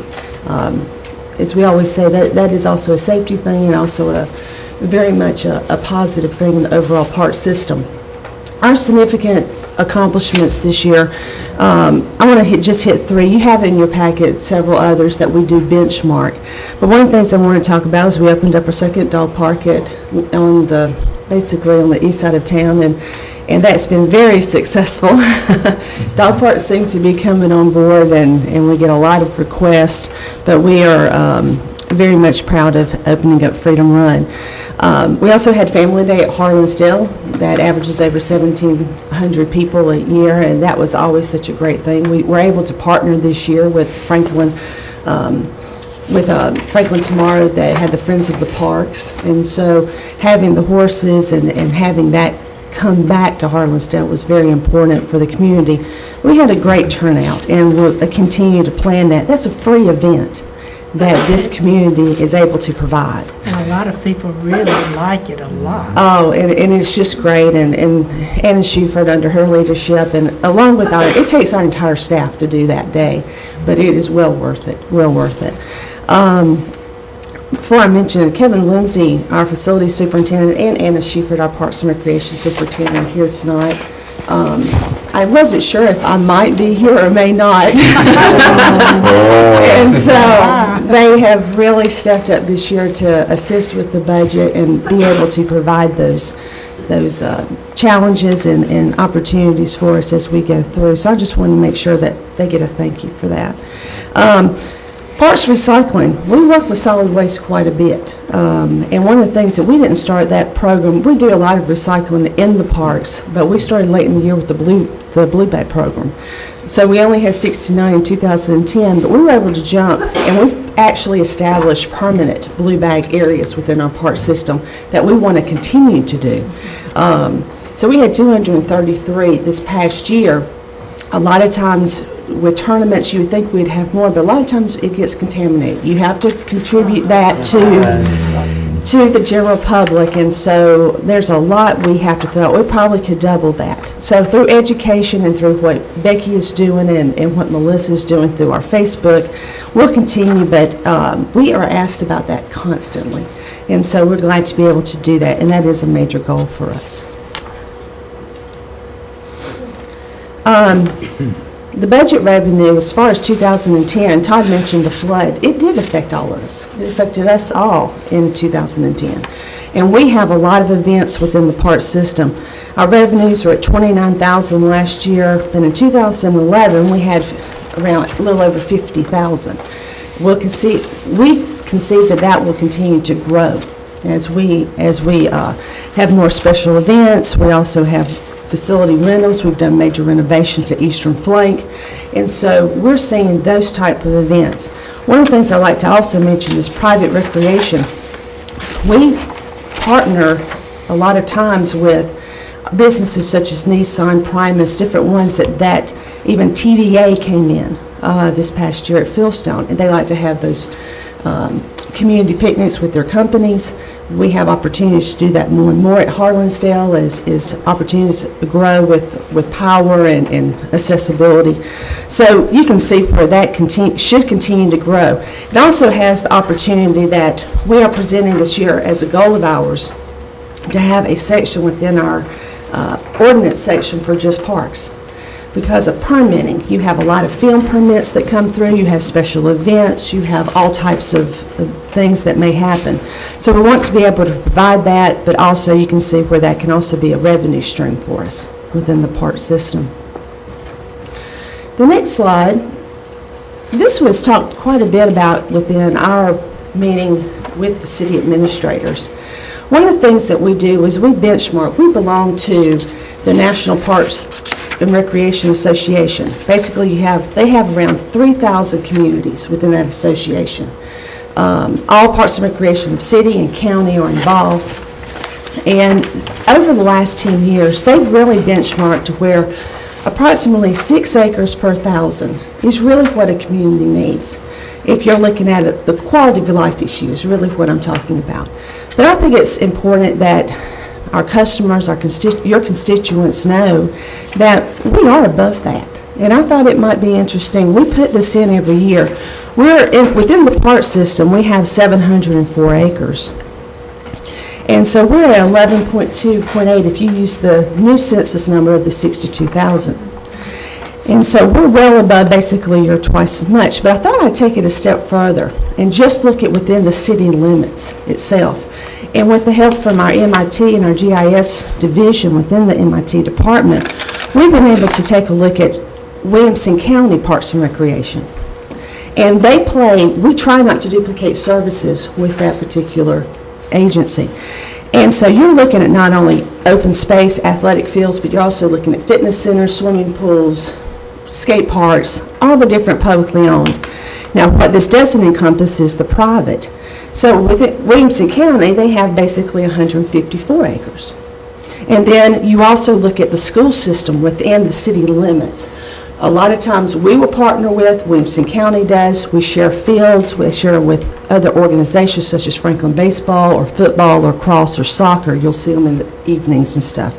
They basically have over 400 acres. So you're looking at over 1,200 acres, which puts us around 20.14. And for a community to have that, and that's not the urban growth boundary, we're very well. Now, that doesn't say that we don't need a new ball field here or there or that type of thing. But when it comes to you looking at your overall capacity within the city, we are well above what we should have.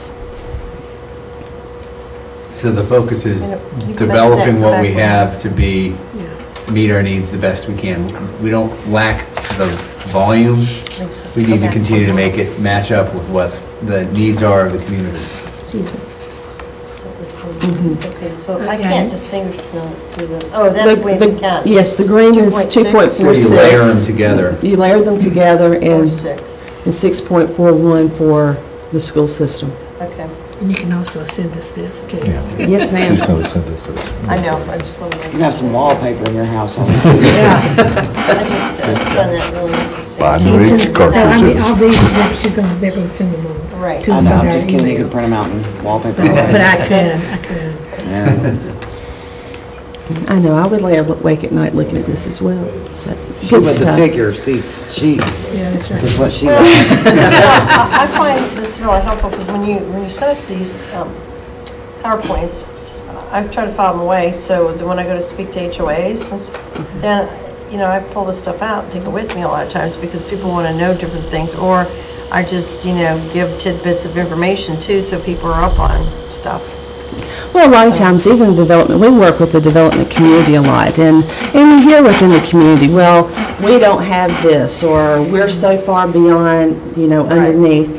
And, you have to really look through between the lines. We've been very fortunate to go ahead and obtain land, but we also have to include that you've got to include other areas as well. It's not just about what the city has. What's the breakout, Lisa, in that 11.28 with Harlansdale and the eastern flank? Because those are, to me, I would think those are your biggest parcels, am Just I not? over 50%. Okay. You're exactly right. Because you have 200 acres at Harlansdale and you have 114 at Eastern Flank. Cool. Exactly. But Liberty and. You've got Liberty, exactly. Just thinking. With Liberty Park, it's 85 acres. 75% of it is undeveloped because it is dense wooded, but we're able to develop, you have restrooms that's supposed to come online and tennis courts, but we've taken areas that you can't build upon and added a disc golf course. So, but a lot of people don't realize even Winstead Hill is 64 acres. And we've only developed You less don't than think of that. 14. That's a good, that's a good. It goes way back if you go So on the trail. you have to remember that you do have those, but a lot of people only look at what I use and where I am. And so, and it's great to have ownership. Pinkerton, for Oh, example. Exactly, exactly. How big, How big acre per is acre? Pinkerton? 34 acres. Yeah, but if you talk about number of participants, gosh. Yes, Yeah. lots of use. Besides our athletic-type parks, Pinkertoners are most used. We averaged, and we haven't done this in a while, we need to, we've averaged around 500 a day on this at Pinkerton. When you average out all those pretty days, those weekends, and then, of course, you've got days like today, you still have some, it is used quite a bit. And people love it, and thank goodness we have it, so. We ready?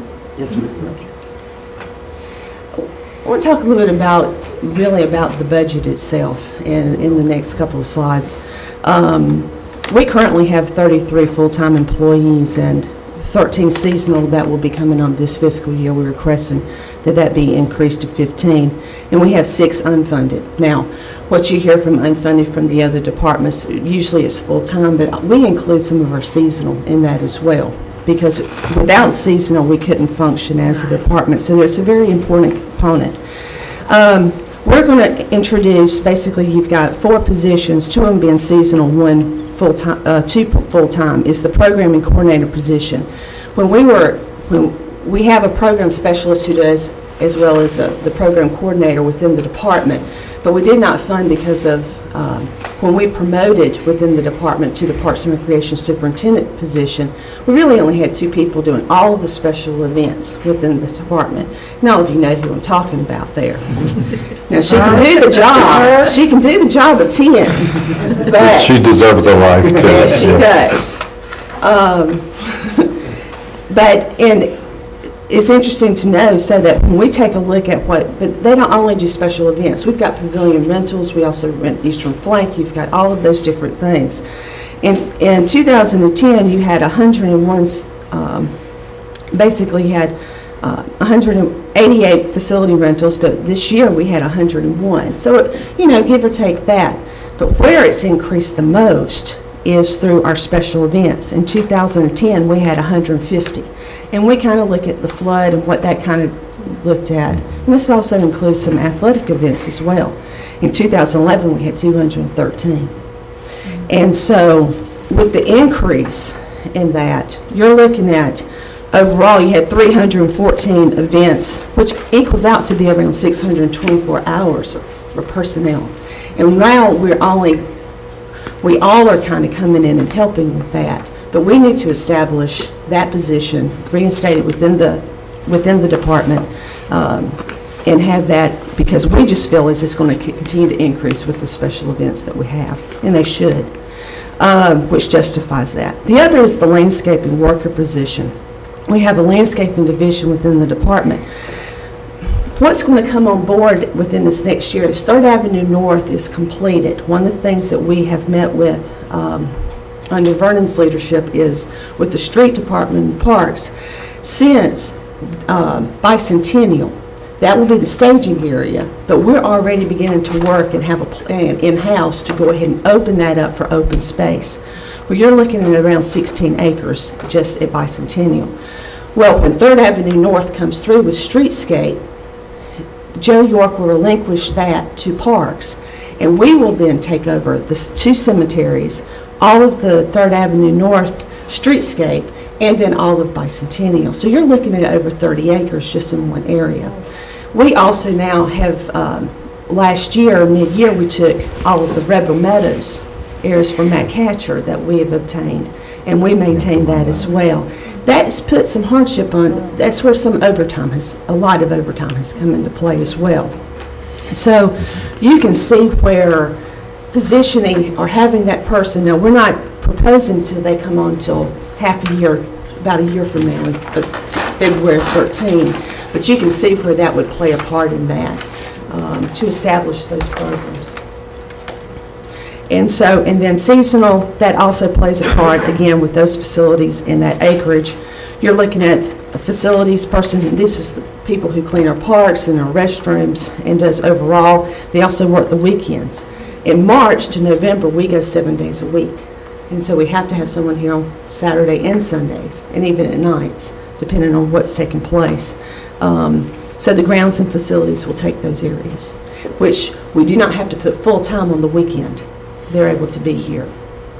One of the things I'll just comment that Lisa and Kevin and Anna and their team have done has really done a fine job of utilizing our seasonal hours and employees in positions to really put them in the right place, whether it's time of year or during the week and weekends, to help provide that 7-day-a-week level of service.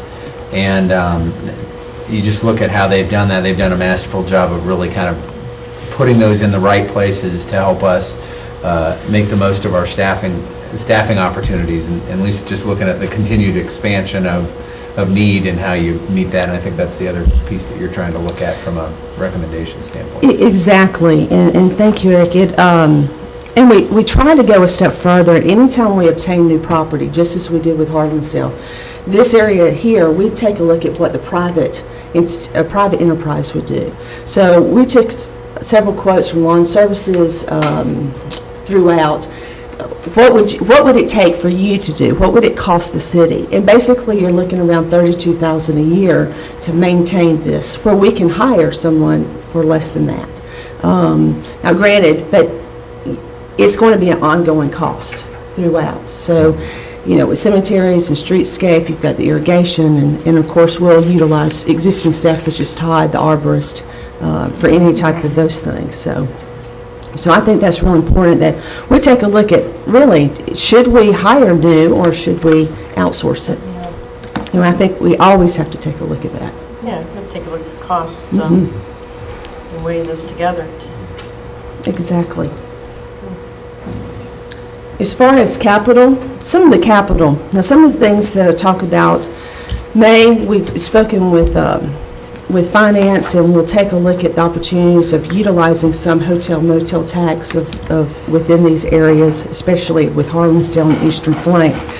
But at building improvements, one of the things you're looking at around, we have about $25,000 in for construction. We do have the roof projects is for the Hayes Home as well as for the main barn that is taking place. One of the things, though, is, Alderman Berger, you brought it up tonight already about grants. We're looking at with the Tennessee Historical Commission of the state agency. Basically, you match some of those fundings. They have some fundings available again for this year. We received $25 for design, but they are willing to come in for construction for the Hayes Home. Being able to match some of those dollars, but we've also heard from the organizations such as Friends of the Park that they're wanting to raise money. Having some money to leverage goes a long way, and so we're asking for the 25, either construction or leverage with grants or within the community. As far as parks and recreation facilities, we are asking for another $25,000 as we've done this year, and you've seen the remnants of the Harlansdale Farm, the fencing. There's a lot of fencing that needs to take place on the farm. We're able to do that in-house. We do it with all of our crews. And so we're looking at to continue to expand that down Franklin Road and also into the main park. We're also looking at new scoreboards at Fieldstone Park. One of the things that we did with the flood, as you remember, that park was completely submerged. So the whole park was complete, but we did not add the scoreboards. We've got the conduit and everything. That's the last piece. The reason it's such an important piece, though, is because sanctioned softball tournaments, this is an adult park more than anything. You are not able to recruit ASA or USSSA softball tournaments without having that component. So we'd like to just at least go ahead and add that component to that complex. Eastern Flank, we're working toward not only this part, but we're also working with Fort Granger in the future. 2014 is the anniversary, and so we're trying to look at 2-year increments to let's do a split log fence down the main drive, and I think I pointed that out during our tour with you all, and removing that fence that's there and adding some landscaping to Lewisburg. This would be in conjunction with the road construction of when all of that, but we can begin in the middle and begin to work out to where the ingress and egress would be. The thing that runs, and as you can see within Forecaster, that the budget goes way up, are grants. And we have several grants that we have applied for. Now, the ones that are in this budget this year have not been approved. They've been approved to move forward to apply for, but they haven't been approved as far as funding, or we've heard back from them. Basically, you have there's a local Parks and Recreation Fund grant that's for the canoe access at Pinkerton and Harlansdale, and also the equestrian trails at Harlansdale. That's a 50-50 match. We have a recreation trails program grant also out there, and that's an 80-20 match. And then hopefully within the next few months you'll have the local the Land, Water, and Conservation Fund, and it's a 50-50 match. We went ahead and put the full amounts in there, and depending on what we apply for, now that's $250,000, but you're able to apply a lot of in-kind to those grants. But do we match them dollar for dollar? So what we've done is we went ahead from the financial side, placed the entire amount, which is basically $556,000. As for the full, and then as they come in, then we take a look, as you mentioned tonight, what are the guidelines, what are the stipulations to it, how does that tie us to, that'll all be part of whether you approve it as a board or not. But I think it's important that if you don't put it in and we have an opportunity, then we've missed out, and it looks like we've inflated the budget as well. Have we been getting any grants from private organizations, other than just from private organizations or private? We do a lot of sponsorships on that kind of things, but as far as large grants, usually with municipalities, you've got to be a nonprofit or they're looking for certain criteria, so we don't usually meet those. But the opportunity for the Friends of the Park has come on board. So they could get the grants, so Exactly. they could get the private organizations and companies and stuff, and then they could apply for those and get those for the Friends of the Park. Exactly. That's one of the great opportunities with I that know. organization. That's one of the things we talked about originally when, they were talking about putting that whole thing together, so that's probably the... And Mindy and her, and the board has already started that particular process, and donations, so we're real excited to see where that's going to go. Yeah. And the more we can target specific things, people really have a connection with our parks. They want to participate and find ways to, something that's special to them in the parks and make it better. And so this is a great avenue to provide that opportunity. So we look forward to seeing it develop. Exactly. Vehicle replacement, we are looking to replace one vehicle within the department, to bring in an SUV. We do have a wonderful 1995 water department hand-me-down that we have just flat out used to death, and it's costing us a little bit more than it's worth.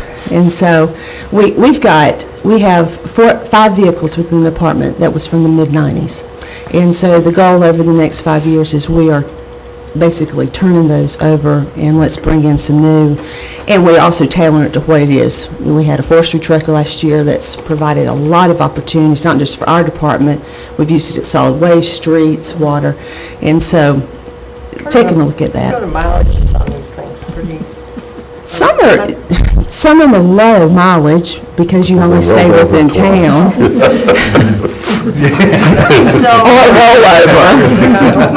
But then you've got over 100, you've got over 100,000. But a lot of times you're looking at hours, and when you're not able, exactly, it's the hours that make such a huge difference. Not only on vehicles, but equipment. And which is the next thing, is a reel mower. We purchased a reel mower for less than $5,000 when we purchased the golf course for the eastern flank, and it was in 1998. Well, when you take a look at, it's costing us now more than it's worth, and so on our ball fields and our athletic fields, we have Bermuda grass. Well, we cut it just like a golf course. We're cutting 3 to 4 times a week prior to these tournaments coming in, and so being able to purchase that and trade in what we have is real important, and continue that cycle. So we're asking for that one replacement.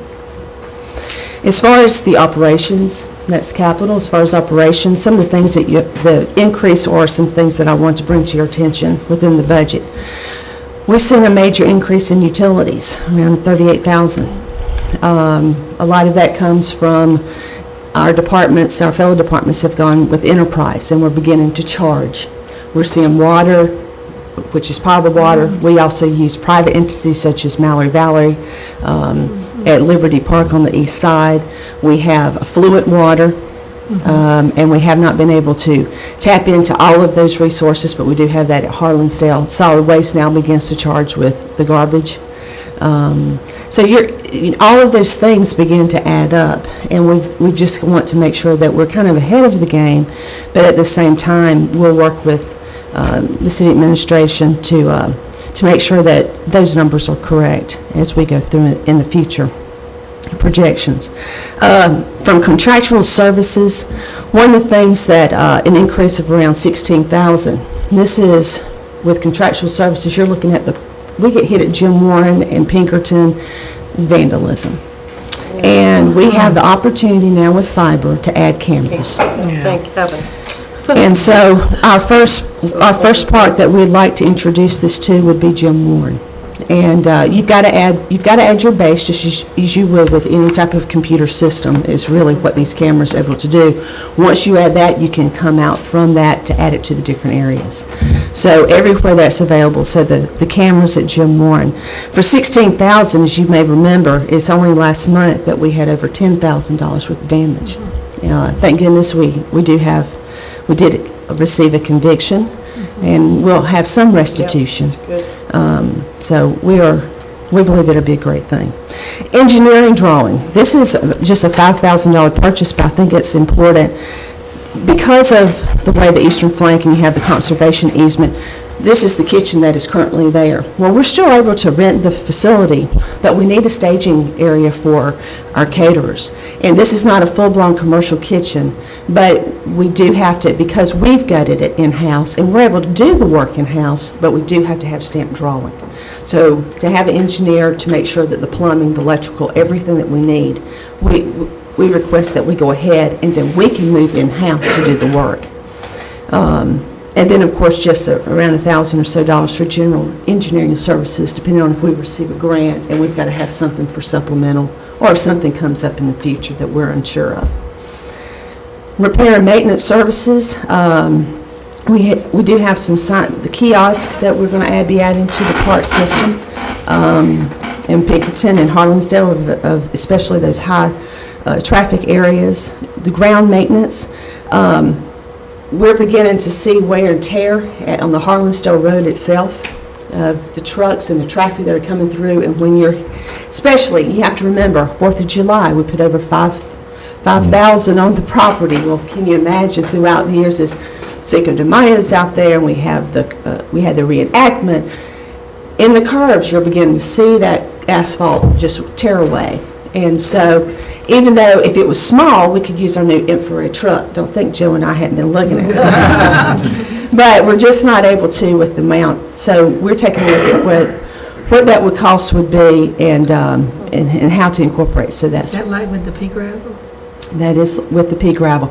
This is a little different from what's being proposed, but we do need to really take a look at that for Eastern Flank when it's time of that design. This has the loose pea gravel on top that was supposed to be able to, it was the greatest thing at the time to be able to then incorporate into that asphalt. But you have so much wear and tear, I don't know whether you remember, I said we had a driveway like that. Yes, you did. It did not work well, put it that way. That was just two cars going in and out. What they're recommending now for Eastern Flank is, for all purposes, it looks like an asphalt road. It does. But it has that brown pea gravel in it, and once it wears, it gets that county brown. Well, we've increased that design, but we're going to have to do some. We're going to have to do some repairs. You're getting Well, it the sounded potholes. good, but It did, and you try to go with what at the time, but we'll definitely see how it. But anyway, in those high area, the traffic areas, we've got to replace. Aspen Grove, you're going to see over the next 3 to 5 years, the building and repair and maintenance. The first thing we're going to do is Aspen Grove Park. It was built in 2002. We've got over 30 structures that have roofs.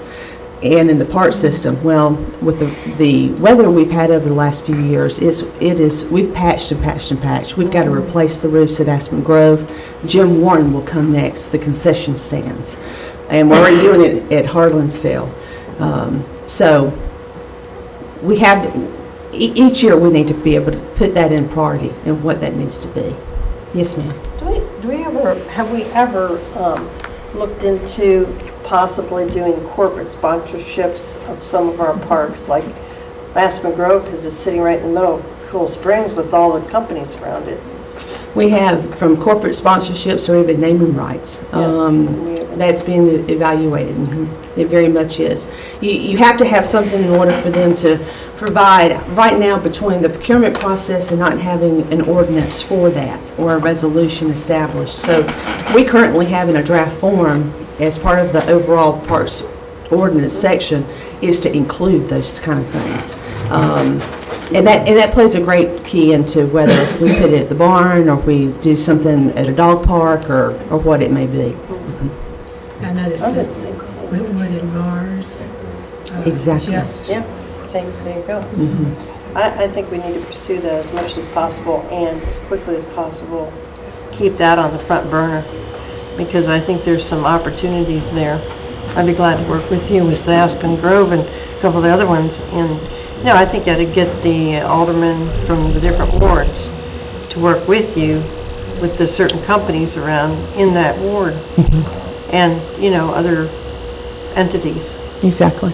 I think we need to make an effort to do that. Okay. You know, that could also fit in with the Friends of the Parks. Exactly. Yeah, where they could, To where there's a tax write-off for right, them. they can and- go through the Friends of Franklin Park. The Friends of the Park currently is providing us some type of memorandum of understanding between the two entities, so that Right. when stuff like this comes about, we've got, you know, when they're approached, then we should be open to it, to accept or Yeah. certain stipulations, whatever it may Okay, be. But most definitely, most definitely. And then just as fuel, as part of, it's increasing, and especially for what we do, it continues to increase. And then, of course, this is a small amount, even though it's not a major increase within the budget, the computer hardware, but the 800 megahertz radio system we have, we all, as